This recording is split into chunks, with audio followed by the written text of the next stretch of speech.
I'm Peter Hurst. I'm the Senior Associate Dean for Executive Education here at the MIT Sloan School of Management, and I am joined today by my colleague Keri Pearlson, and we're going to talk about cybersecurity resiliency and the fact that, in the view of Keri and her colleagues, that this is a story that is about more than protecting our systems, but there's something else that she implores us to be doing as well. This is our Innovation Network deep dive format. So we have a whole hour together with Keri. So we'll learn more about her as the conversation ensues, and I'll encourage you to use the Q&A to ask questions as we go along. Keri, as I mentioned, is the Executive Director of Cybersecurity at MIT Sloan. That's a research consortium at the Sloan School of Management that brings together industry and researchers to really study and understand the greatest challenges that we have, particularly as organizations and businesses around the issues of cybersecurity. Keri's worked in academia and extensively with industry as well. She has really significant research interests spanning really a long period of time. So she's got a great depth of knowledge around very many aspects of cybersecurity, and she has a doctorate in business administration from Harvard Business School, as well as a master's in industrial engineering from Stanford. But with those great credentials, we're just very pleased that she nevertheless has chosen to be at MIT as the place to really pursue her research and studies and participate extensively in executive education and other activities here. So, Keri, we're really delighted that you've been able to join us for this conversation. And perhaps just as we want to get everyone warmed up, thank you for all telling us where you're from. Perhaps you could also just in the chat very informally, sort of with a yes or no, tell us, have you been either personally or your organization or business impacted by a cybersecurity incident? We'd just love to get a sense of how real this feels for you versus hypothetically. So while you're doing that, let me turn to Keri again and say, first of all, welcome, Keri. Thank you for being here. And, kind of in a hot off the presses sort of way, before the webinar started, we were just talking about the fact that one of your faculty collaborators has just published some data that really illustrates the point that cybersecurity incidents of various kinds have been really increasing year on year, and last year was kind of a record year. Could you just share a little bit more about what those findings were, just to help us all have that context of why this is such a clear and present issue for us? Sure, happy to, Peter. First of all, thank you for having me here today. It's delightful to be back with your group and share some of the latest thinking we're doing here at Sloan School on cybersecurity leadership. The group that I represent, as you know, is focused on the leadership and management side of cybersecurity. There are lots of places to go to develop the next technology that will help us be more secure, resilient. Not very many places studying the business side. And so we're just delighted to have so many people on the call today to share some of the thoughts we're doing and the research that we're doing in the management and leadership and governance of cybersecurity. And to that end, Stuart Madnick, one of the faculty that, actually the faculty director for our research group, he has published an article yesterday at Harvard Business Review, the online version, if anybody has access to that. And it was about how cyber breaches in 2023 reached peak levels, that they were much higher. I think the number was 20% higher than 2022. And of course, when we look at the headlines, we're almost all numb by cybersecurity breaches these days. I don't know about you. I know we were chatting earlier, and it's just hard to even come up with what happened yesterday. Whereas, 5 years ago, we were all glued to the screen to see what happened yesterday. But they're so fast and so many cyber incidences happening on a daily basis these days. Anything from malware, where the bad guys insert code into software that you might download or that your company might download, to spoofing, which we're seeing more and more of today with advanced uses of AI, where it looks like you're talking to someone important, but actually it's not. It's an AI version of somebody important asking you to do something, maybe send money or share data. We're seeing things like supply chain threats, where your suppliers are putting software out there that they've checked, but in fact, the bad guys get in at the last minute. This was the SolarWinds story, get in at the last minute and insert code. If you can think of it, a bad guy's already thought of it. So the article that Stuart published yesterday was all about how really the threats haven't decreased. And I would add to his statistics that not only have they not decreased, but we're a little less worried about them these days because we're so immune to, or we're so we don't even notice as I said, notice what's going on anymore. So the latest one that I saw, which was a day or two ago, was how the FBI director of the US is talking about China increasing their targeting of industrial control environments, critical infrastructure. And that's the latest thing that I personally am monitoring, that I've saw just through the headlines of the Wall Street Journal, I think a day or two ago. So I think this is concerning for all of us. I'm interested by the point that you made that maybe we're becoming a little inured to it, that yeah, we're all, even personally, so used now to getting these emails from different providers that we have that say we've had a data breach, and either you were affected or you weren't affected, and here's your sort of free, I don't know how many free identity theft monitoring services I now have access to because of all of these offers that keep coming out. But I think it's true. Probably many of us just say, yeah, okay, but somebody else is taking care of it. So could you say a little bit more about what from your research that what's your reaction to me saying that? yeah. I'm aware of it, but it's somebody else's problem. Somebody else in my company or my organization or in my supplier, is watching and is taking care of my risks. Am I being foolhardy? Well, I would hate to tell my dean that you're being foolhardy, but you're being foolhardy. I think that's actually very prevalent. Most people, we don't know what to do, so we do nothing. And in fact, we have a big research project at CAMS, our group, Cybersecurity MIT Sloan, called CAMS, where we look at building a culture of cybersecurity on basically just that same premise, which is everybody has to be somewhat responsible. I'm not saying that your role here at MIT should be to go figure out what the next software is we should buy or how to stop the bad guys from coming in, but there are role appropriate activities that every single person in the organization can take. And when and I hear this all the time, it's not my job, it's IT's job, or it's not my job, it's the softwares keep taking care of it for me. And in fact, we can't protect ourselves enough. We can't be 100% secure. We need every eye and every finger on a keyboard in our companies and even in our family life to be a little bit more aware. I'm not saying be paranoid. I'm not saying be scared, but a little bit more aware. We always say, if you see something, say something. Well, it's kind of true here in the cyberspace. If you see something that looks a little odd, then ask around or say something. Or in our case at MIT, we have a button to report it to in our cyber group. If it's a phishing exercise, you can send a phishing email, you can send it somewhere. Most companies have something like that.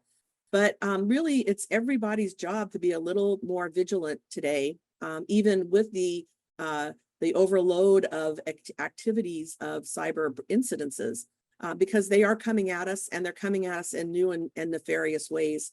Honestly, I don't think we can protect ourselves 100%. So we need every other option possible so we can actually be resilient. So it seems to me a lot of again, just sort of reading the news about this and not being sort of an active researcher myself in the space, that it feels like quite a few of the breaches that I see seem rather technical in nature, versus kind of the human engineering and sort of fooling people into taking some action, which then exposes the systems to vulnerability. And that may be partly why there's a psychology or a culture of saying, well, that's kind of an IT problem. Is that reflective of what really the kind of the reality of the threat vectors really is, or is it really the human sort of weaknesses of our behaviors in our organizations still a very significant issue? Well, it's a little bit of both. I mean, we can put technologies in place that, tell us when there's an email that comes in that looks funny, but it's not going to catch everything. And if you're relying on that kind of technology to drive human behavior solely as the only way to help people identify bad emails, and you're not actually catching a lot of stuff. So it's kind of both. It's people are still a big vulnerability because they're not aware. They have the attitude that it's not their job. They don't have to worry about it. Or quite frankly, many of us work in very stressful environments. And when you're, blocking and tackling and moving through your day, and emails are flying at you and phone calls are coming in, and you're doing your work and you're focused, it's hard to stop and say, wait a minute, is this a real threat? Or is this the person that I'm talking to really asking me to do something that sounds a little funny? I noticed in the chat, somebody said you can't tell people in their country what to do. And so you can't tell them to do things that would be more cyber secure. But the research that we published was all about changing values, attitudes, and beliefs. And I think you can tell people what to do to some extent, but most people don't. I mean, most companies, even here at Sloan, there's a cybersecurity class you're supposed to take once in a while. And it reminds you to do things like change your password and be more aware and report phishing emails. You can't get everybody to do it. I like to tell the story of my colleague Stuart, who's been at MIT since the 1960s. When do you think he took the training program? Obviously not when he joined the company or joined the school. So when did he take it since then? Well, he's a tenured professor. I don't know if he's ever taken it since then.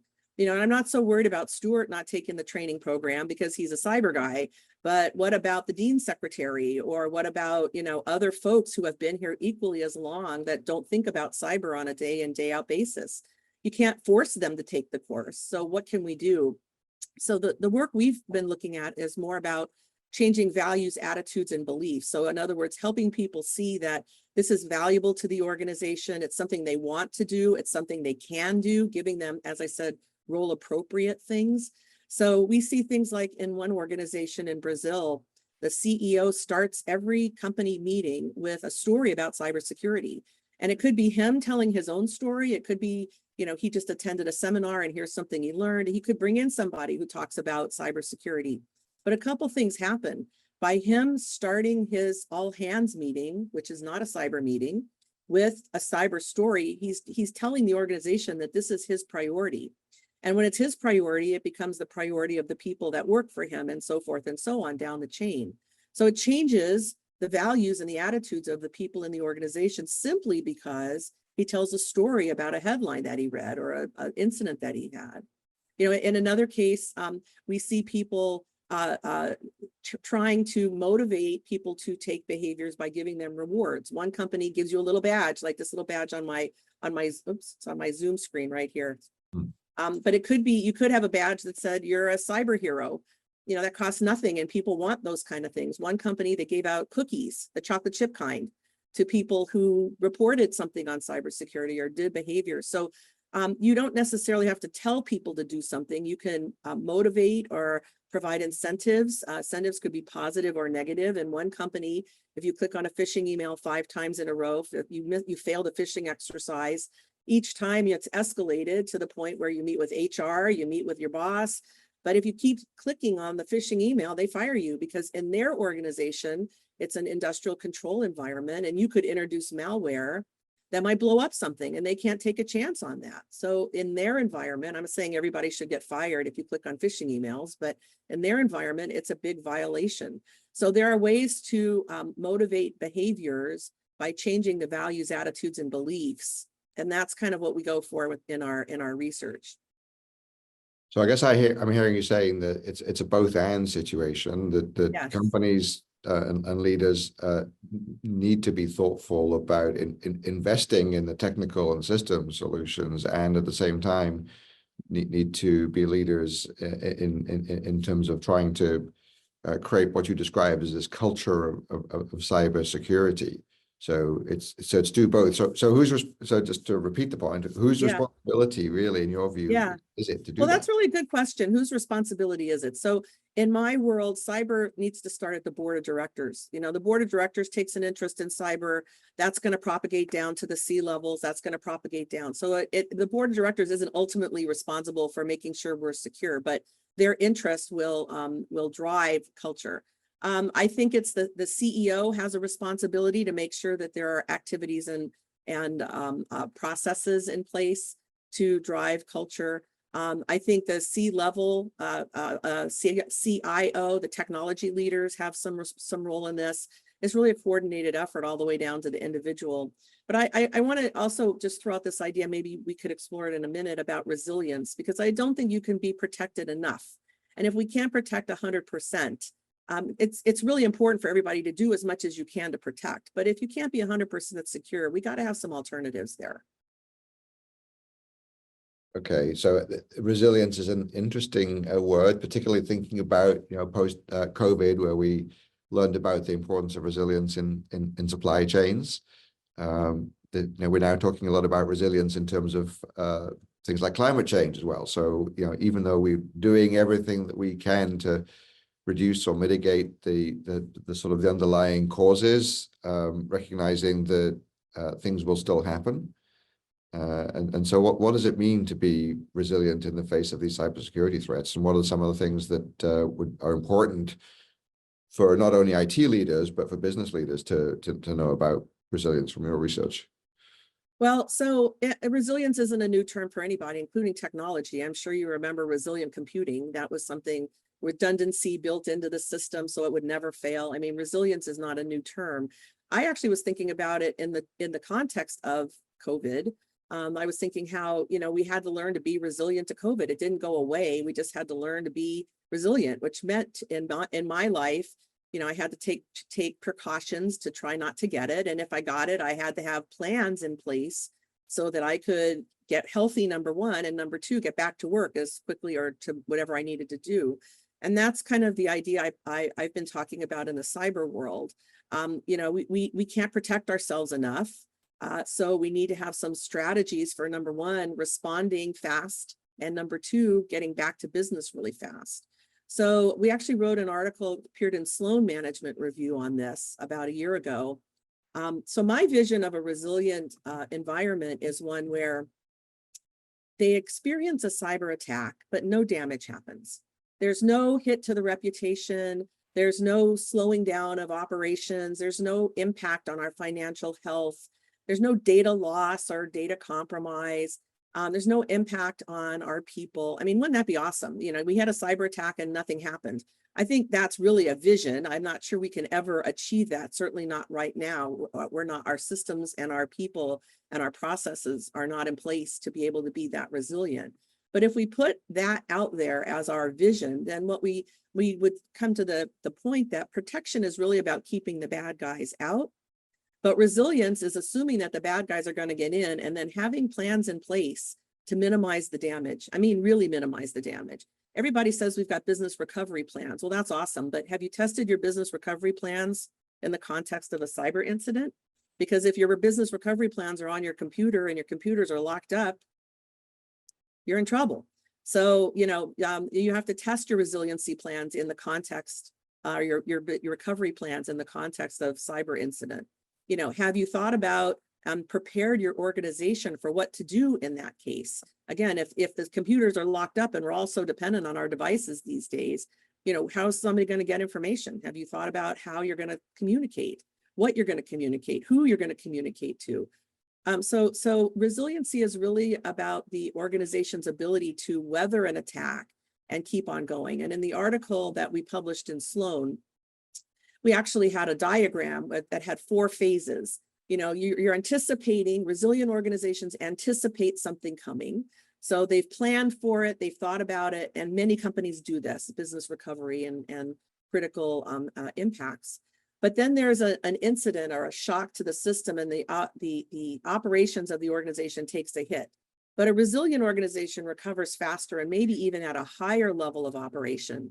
than a non-resilient company. It doesn't mean that you can't, you're not going to get back to work if you haven't planned for resiliency, but you get back faster and maybe even at a higher level of operation. You learn faster. You put activities in place, you build those muscles. We all go to the gym so we're healthy. We don't just join the gym and never go. Well, some people join the gym and never go. But to be resilient, you actually go and you work out and you build your muscles. And when you need to run fast, you can run fast. Or when you need to lift something heavy, you can lift something heavy. That's kind of the idea behind cyber resilience. You put all those cyber response and plans in place.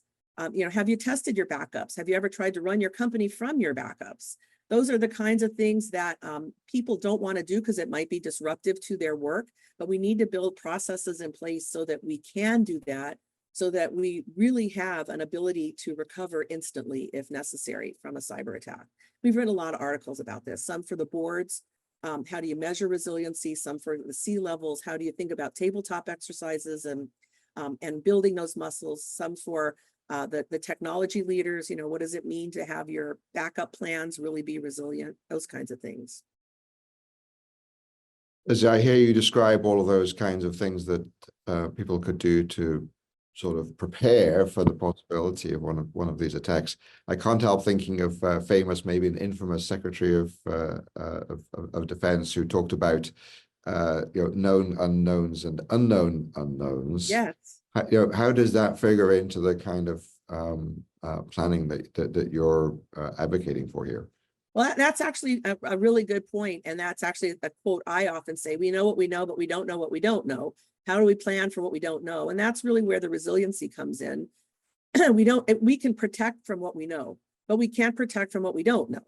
And we all hope AI will solve some of these problems, and maybe it will. We also hope quantum will solve some of these problems, and maybe they will. We're not there yet. We see lots of solutions in the labs, but we don't know if they're really going to be as robust as we expect. And honestly, my personal opinion is the minute we use those tools, the bad guys have them too.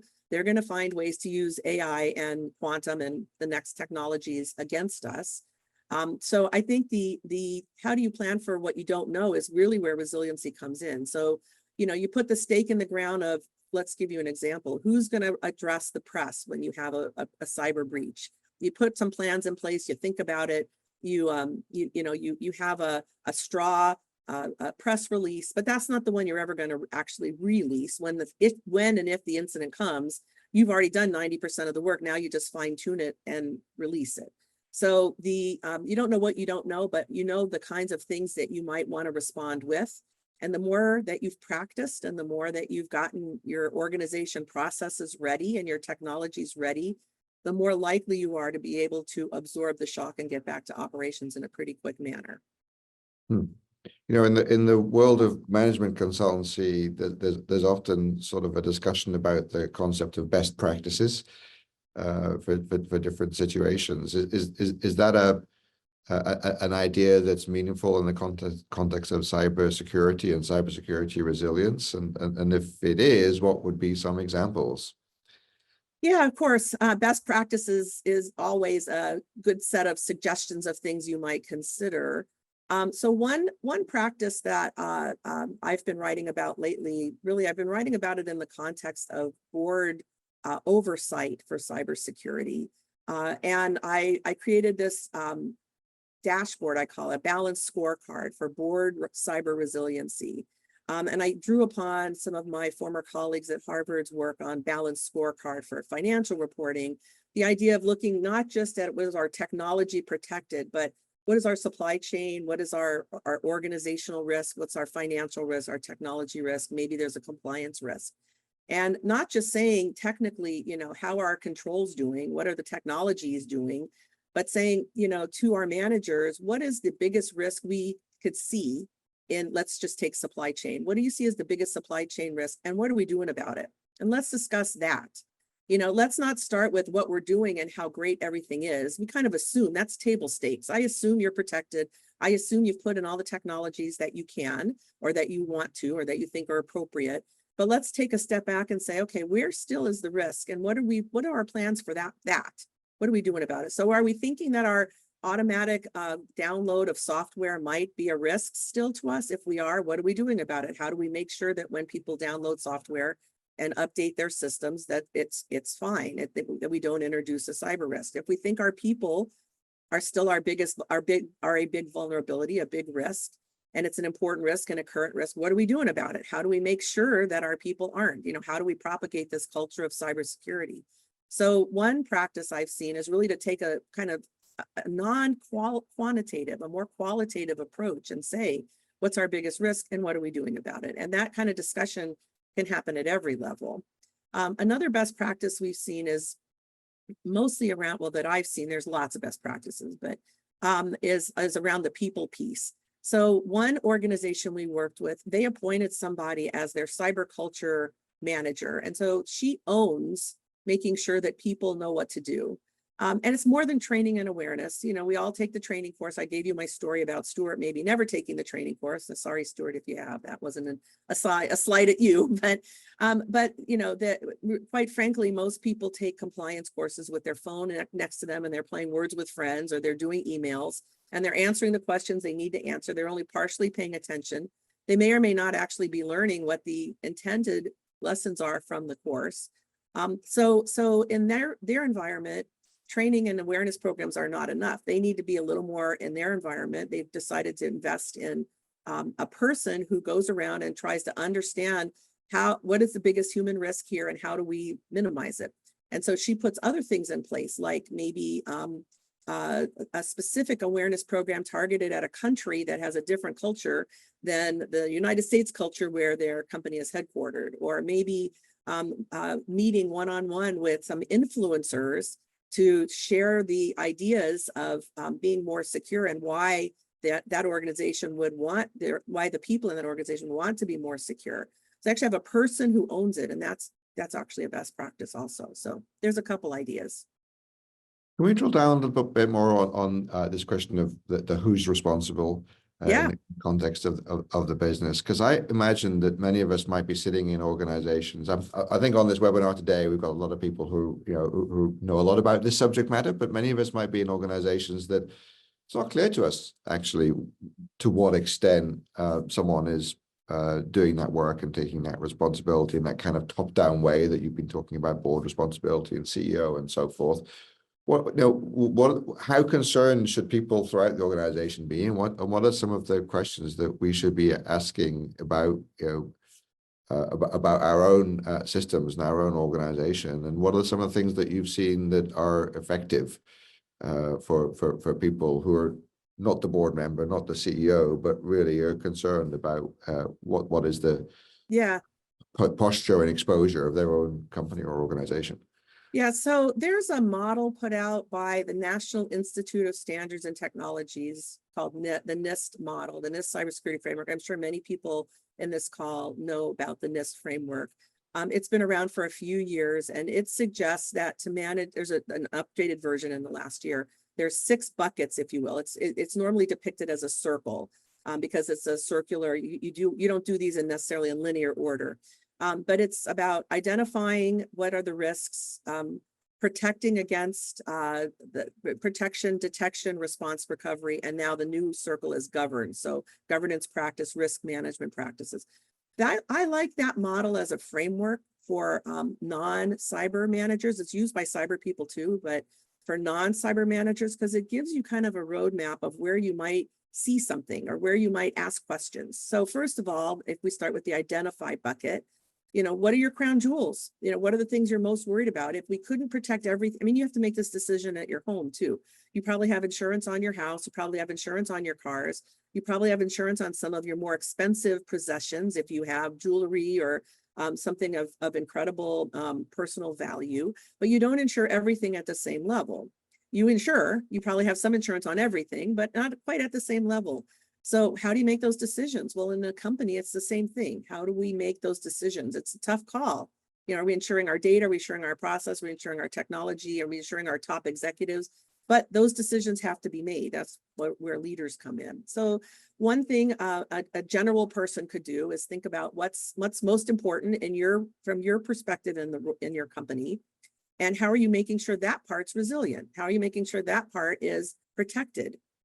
And and then taking steps to do it. And if it's not your role in the company, like here at MIT, it's not yours or my role to make sure that the data in our systems that are stored at MIT are protected, but the IT people do that. So we might ask questions. And I'm sure many of our research colleagues do that. They have their data from their research really important. They back it up. They make sure that they know that it's resilient. So they're not cyber people, but it's really important to them. So that's one piece that sort of falls in my mind in the protection bucket. But you can't be resilient without protecting. But that's one thing that people do. But if you go around that whole model, you want to protect, you want to detect. How do you know if you've had a breach? There's some activities you can do, or we can ask our technology people what are activities we could do to detect. Well, how would I know if someone was in my systems? Then there's the respond and recover. If you see something, say something. We've talked about that a little bit here. And the recovery part, you can ask questions of your technology people or of your colleagues, or if you're a C-level executive, I would bring it up in your executive team meetings. How do we know when if there's a breach? How are we going to know? What do we do? What's our plan? You can raise awareness. And I think shining light on cyber issues is probably the easiest and the most important thing we can do as non-cyber managers, because if we start to show interest, then we're going to be shining light. And the bad guys thrive in the darkness. So if we shine light on what we're thinking and how we're protecting, we help our organization be more resilient. Something that just extending that a little bit that I think a lot of people worry about, and some of the comments in the chat perhaps reflect on this as well, is I think we can focus a lot on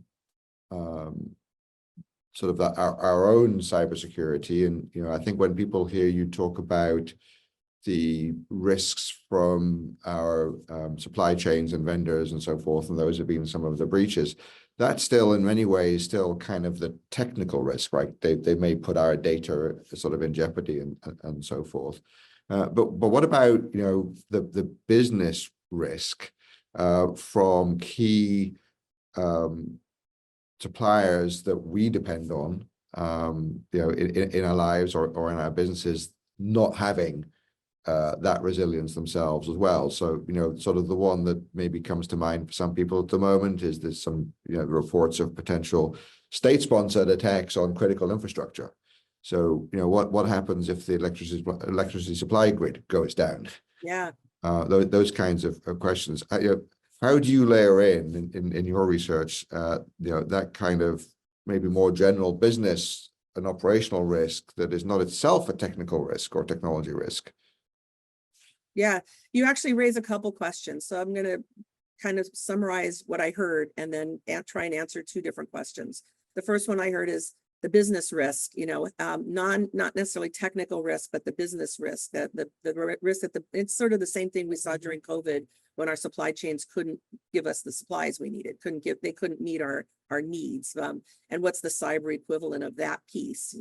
The other piece I heard was critical infrastructure, and I noticed someone asked a question about that too. So operational technology and critical infrastructure. So let me start with the supply chain, and then we can move to the critical infrastructure question. So the supply chain question. So the business risk from cyber is real. And that's why this balanced scorecard idea is really hitting a nerve in many organizations, because it's reminding people that we want to look at more than just technology risk. We want to look at the supply chain risk. We want to look at the organizational, the people risk. What's the chance that our building, our people, our processes are going to be impacted? Yeah, there's a technology piece because almost every process today has computers built into it somehow. But, what's the real risk to the business if, our order supply can't happen, or ordering processes can't happen, or whatever. There is a technology risk. There's usually a compliance risk also. Many organizations, we have to follow rules that aren't our rules. And so there's somebody in the organization worried about are we complying, and are we, following the regulations we need to follow. So the way I've been looking at it is trying to get people out of how do we quantify it and look at the non-technology, the non-numbers, the more qualitative approach.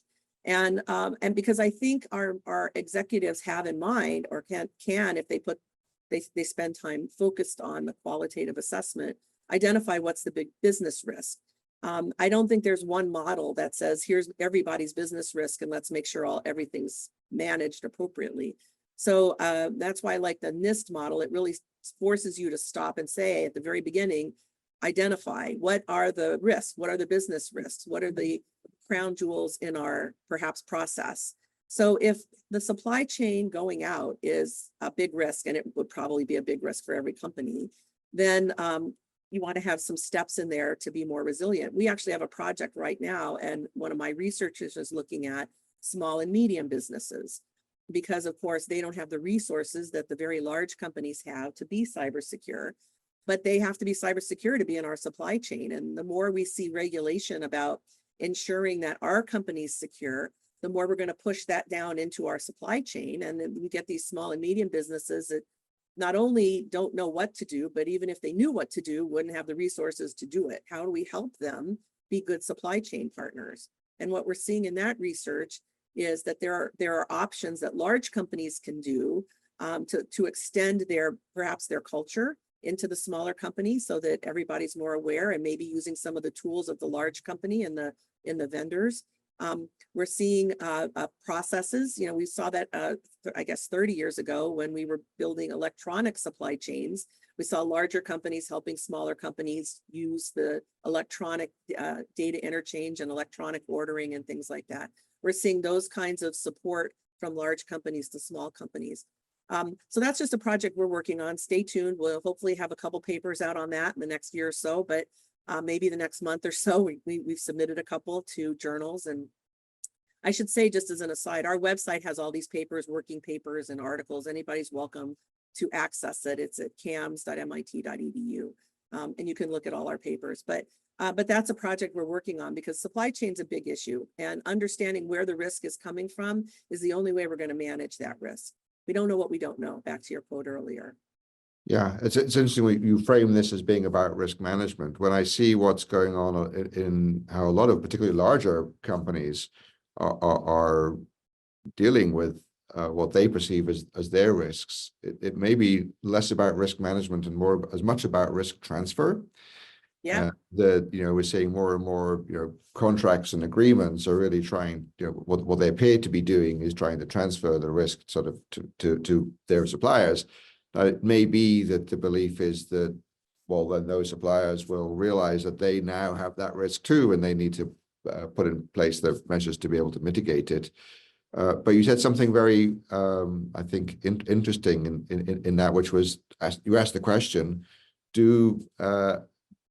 does the broader ecosystem have the ability, the tools that they need to actually be able to be part of your resilience sort of strategy in that way? And what does your research say about that? Are we kind of feeling fine because we've transferred the risk through these contracts to our vendors, but really we've got a very large systemic risk, because how do we know that they may have signed the agreement, but that doesn't mean that they're really resilient the way that you're describing? Yeah, you hit the nail on the head here. We look at it from an ecosystem-wide problem, not just an individual company problem. We see a much bigger problem. There are people in our ecosystem that aren't secure, and maybe can't be, maybe have chosen not to be. We don't even know for sure how secure there are. There are some measures. In fact, there's some MIT grads who've built companies like BitSite that try to put a score on companies so that you know how secure they are. And there are other companies that do similar kinds of evaluations to give you as the company you're managing some tools to understand the risk you're facing. I mean, business risk is business risk, and there's multiple ways to deal with it. You can absorb the risk, you can transfer the risk, like you're talking about. You can mitigate the risk with other investments. And cyber risk has the same options, So what do you do about the risk in your company? You have the same options that you have for any other kind of risk. It's just that most people don't think of it in those terms. They think we have to put more technology in place. They think it's a technology problem, but I see cyber as a business problem, not just a technology problem. And you do too, by the questions you've asked. It's a business problem. So you have the same options you have as any other risk. What's different here is we're so dependent on our technologies that we get caught up in protecting our technologies. So I think that there is an ecosystem problem. One of my colleagues, Professor Madnick, actually is looking at operational technology, kind of to move over to that other area.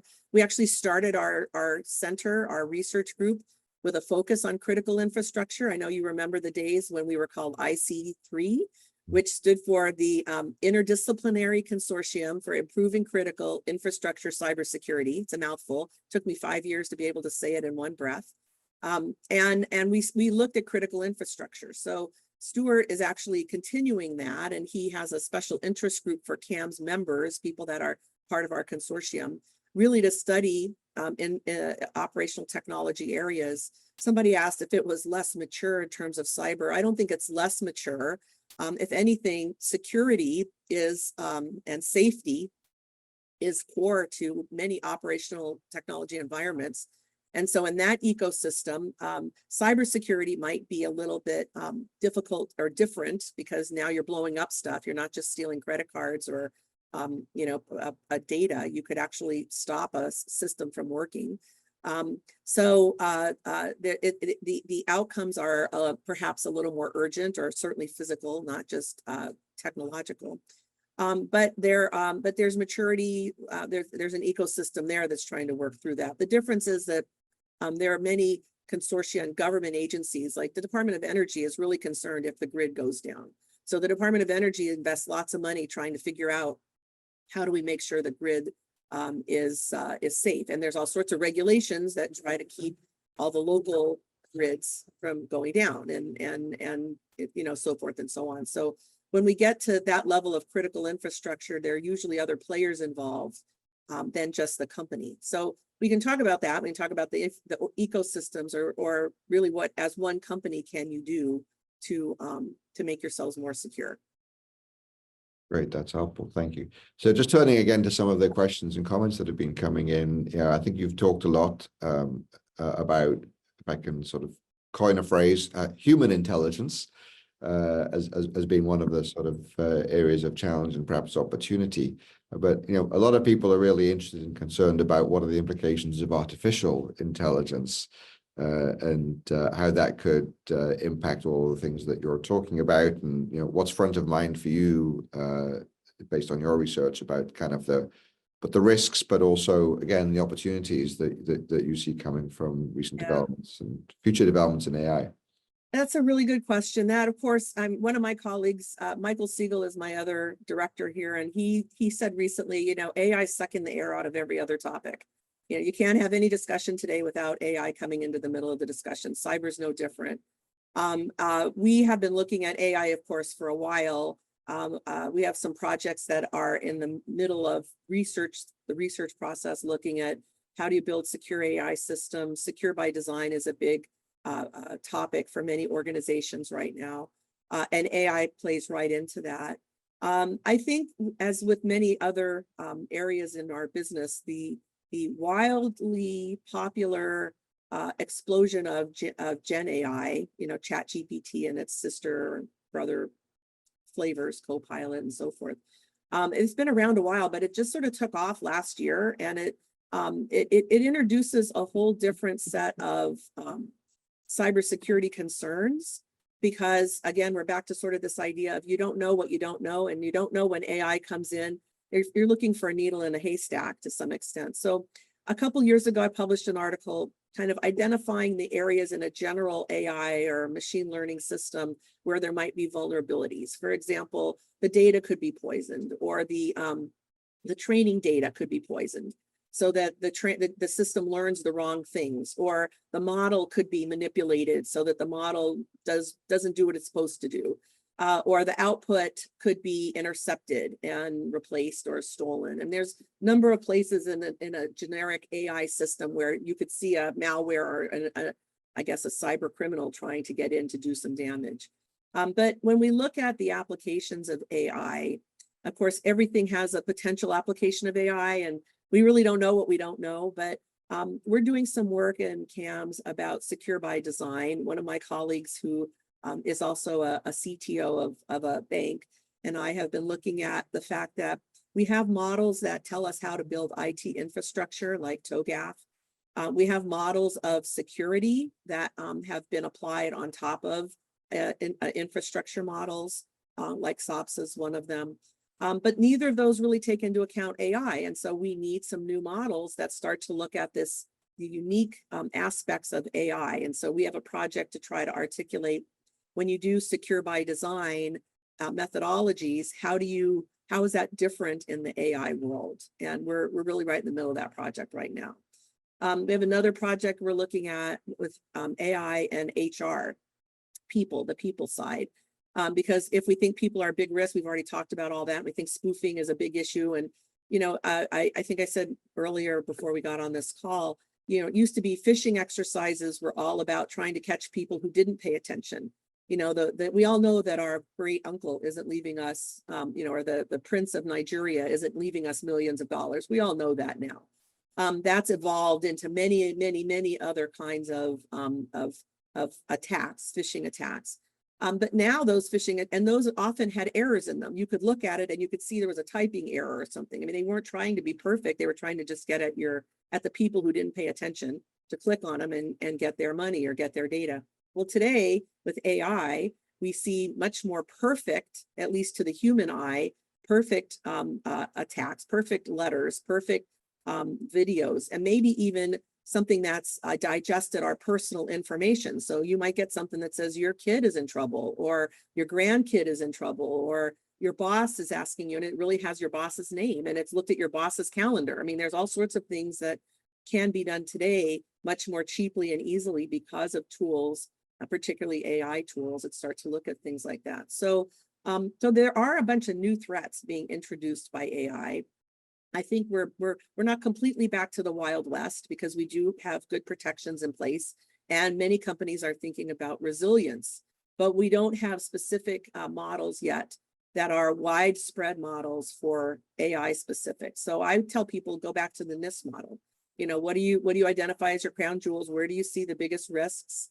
And let's figure out ways to protect, identify, detect, respond, and recover in the AI world. And really, we're back to, we don't know what we don't know yet. It's easy, I think, to focus on all the sort of the threat environment around AI. What are some of the opportunity sort of dimensions of this? I mean, one thing I've heard a little bit talked about, for example, is using sort of AI machine learning tools to audit extensively code for known and maybe even unknown security vulnerabilities. What's the promise of these new technologies to protect us rather than just be a source of concern? Yeah, I see that, and we're having these discussions. We actually run a meeting in May called the CAM Cybersecurity Innovation Symposium. And last year we looked at AI. Last fall, we looked at AI in our CAMS group. What is Gen AI doing? I see three things for AI, three big buckets. One is what you said, how can AI help us be more secure? One is, how can AI introduce new attack vectors? And the third one is, how are people using AI that introduces risk? The third one's easy. We hear stories about unwitting employees going out to Gen AI and or Chat GPT and putting in code and saying, optimize this code. And then unknowingly to them, that becomes part of the training data. And now that code, which was company private, is actually out in the world. So we've seen, the use of AI introducing, I wouldn't say it's a cyber risk the way we're thinking about it, but cyber risk. You could see a bad guy getting that code and trying to manipulate it somehow. But what you raise is, how can AI keep us more protected? How can we use AI for security? And there's, of course, two different angles for that. One is the technology angle, and we do see a lot of tools. A lot of vendors are saying they're using AI in their tools, and many are, but many are trying to. They're trying to figure out how to use AI because of the power behind artificial intelligence and machine learning and so forth. Most of the applications we're seeing today are more like super database, finding the needle in the haystack, super database kinds of things. Here's lots of data. Here's a new problem. How do we find the solution to the new problem, given all the data that we've trained our AI systems for? And of course, that could be manipulated in a number of ways. The jury's still out in the best way AI is going to help us be more secure, though. I mean, I think we're seeing a lot of stuff in the human factor side. Like, could we run emails through an AI system and give the probability that it's a spoofing email? Maybe there's an opportunity there. Again, thinking about using AI as a identify the risk tool. There's also AI as a block the risk tool. There's also AI as a resiliency tool, quickly reconfiguring so that we can move forward, being resilient in that sense. So there's lots of opportunities. I don't really know. I mean, kind of at the limit of what I know about where AI is in terms of using it as a security tool. Great, thank you. Returning back perhaps more to the threat side of AI, one of the things a lot of people I think have been writing about and concerned about is not so much the technical risks that it might open up, but more sort of in the information and misinformation space. Whatever bad actors might want to achieve through that kind of use of misinformation. Is that something that in CAMS you've also been sort of thinking about those, what used to be called perhaps information warfare in the military context kind of scenarios? And as business leaders, what do people need to know about what's going on in that space? So you're talking about like the Ukraine kinds of things? So the fact that it's getting increasingly difficult to know whether what we're seeing is real, and that information that, or whether it's news or information about companies, might appear to be credible, but in fact is fake. Right. Fake news, misinformation, deep fakes. Yeah. So one of my colleagues is looking at misinformation and deep fakes and the impact that's having. I don't really have an opinion on how to do that better right now. It really hasn't been an area I focused on, but we just did a webinar last week on somebody's research in this area, and there are programs designed to try to help people start to identify. I think the best advice I have for people on this call is verify. Don't just take anything at face value that seems a little suspicious or that puts any of your valuables at risk, your money, your reputation, your operations, your process, whatever. If somebody's asking for something or some system is asking for something, question it first. I'll give you an example actually that's kind of sad. I use a very large insurance company for my insurance, and I got an email that said, click here if you're interested in our reputation protection software. We have a new product, reputation protection, click here. And I looked at it and I thought, well, is that real? And then I looked at the email, the usual thing you do. I look at the email to see where it's from, and it wasn't the standard company email. And I looked at the footer to see what it said, and it said all the right stuff. And it had a phone number in the email. And so I called my agent and I said, is this true? Are you offering this product? Because this email looks like a spam email. It looks like a phishing email. And she said, I don't know. We don't know about this product. It's being offered by a third party. So I thought, what the heck? I'm a cyber researcher. I called the number on the email, and I got a guy, and I said, I have to ask you, is this really a real product? Say something to me that lets me know that you're a real person from this company, not, a cyber guy, a criminal. And he laughed and he goes, you're the first person to call and ask that. We all here in the office are laughing about how poorly this email was written, because it looks like we're trying to get people's information, but it is really a real product. And at that moment, I knew it was a real product because, that's what I don't know for sure. I didn't buy it, but I was really struck by how this email that was actually a real email looked like a fake email. And even the organization, the people that you're supposed to call and talk to, didn't really know how to respond. And my thinking was the only people they should insure are the people that don't click on that link, not the people that do click on that link, because the ones that click on the link are, of course, at risk because they click on a link that looks like it's a fake email. So I think we're kind of still, I wouldn't say Wild West, but we're still struggling with, how to keep our people secure. And that's why I really offer up the idea of resiliency and the offer of culture. Make people heroes. If you see somebody in your organization do something right, make them a hero, shine light on what they did. you personally, each of us can model good behavior and the kinds of things we need to do. We can send, I tell one other story often in my classes where I say, you know, I'm the only cyber girl in my social group. My friends are in other professions, doctors, lawyers, dental hygienists, nail tech, teachers. But because I'm constantly talking about the things I'm seeing and researching and experiencing, they're all a little bit more aware. I'm not trying to make them cyber people, but they're all a little bit more aware just because we talk about it, you know, in the course of over a glass of wine. I might say, you know, there was a headline, blah, blah, blah. Did you see it? In fact, now they're sending me headlines. So, you know, when they see a headline, they send me a link to it, and that helps me learn more. But I know they're a little bit more secure, a little bit more resilient, just because we talk about it in a non-threatening sort of way. Great, thank you. Maybe I'm just looking at the time in our last few minutes. You mentioned your classes there a little bit. You know, in settings like this today, you share, you know, you're sharing a lot of wonderful and helpful and useful information, and thank you for that. But you also, you know, teach a lot in our executive education classes, both private programs for companies and also some various forms of public programs. How do you set about actually teaching? What's the experience like for someone that enrolls in one of your classes, and what are some of the methods that you use to actually help people not just learn these ideas, but actually be able to apply them in beneficial ways in their organizations? Yeah, thanks for giving me the opportunity to talk about that. Excuse me. So I see Eric put the slide up here with two of our different programs. So these are the two that are open for enrollment through Sloan Exec Ed. The first one, we call it Cybersecurity Leadership for Non-Technical Executives. What we mean is non-cyber. This is a program for people who aren't the CISO or aren't the security person. And what we do in that program is we help people become what I call knowledgeable participants in the cyber discussion. So we're not going to tell you everything you need to do, but we're going to give you a lot of ideas.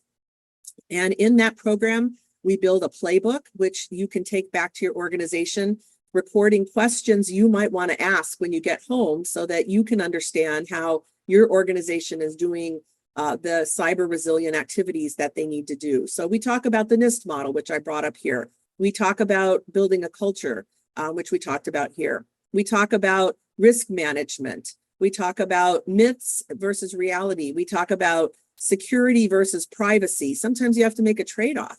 You want to be more secure or more private? You know, you want to ensure privacy or security. So we talk about those difficult kind of decisions. We do what we call a tabletop exercise, which is part of what I think is important for resiliency. You know, if you've never experienced a cyber attack, and I noticed in the chat, many people said yes, they had seen one. But if you've never experienced one, and I hope you never do, it's a whole different emotional response than if you're theoretically talking about it. So we go through a tabletop exercise. Again, you're not going to experience a cyber attack, but we simulate it the best we can in the room so that we can talk about what do we do now. And the more we talk about what do we do now, the more resilient we might get.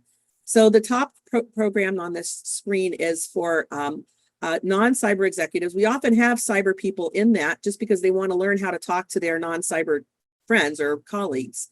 But it's designed to help. It's at a very basic level. If you're a cyber person, you wouldn't learn a lot of cyber techniques in this program. You'd learn how to talk to non-cyber people. But if you're not a cyber person, it's really the level 1, level 2 kinds of information that a non-cyber person could use to help make sure that they help their company be secure.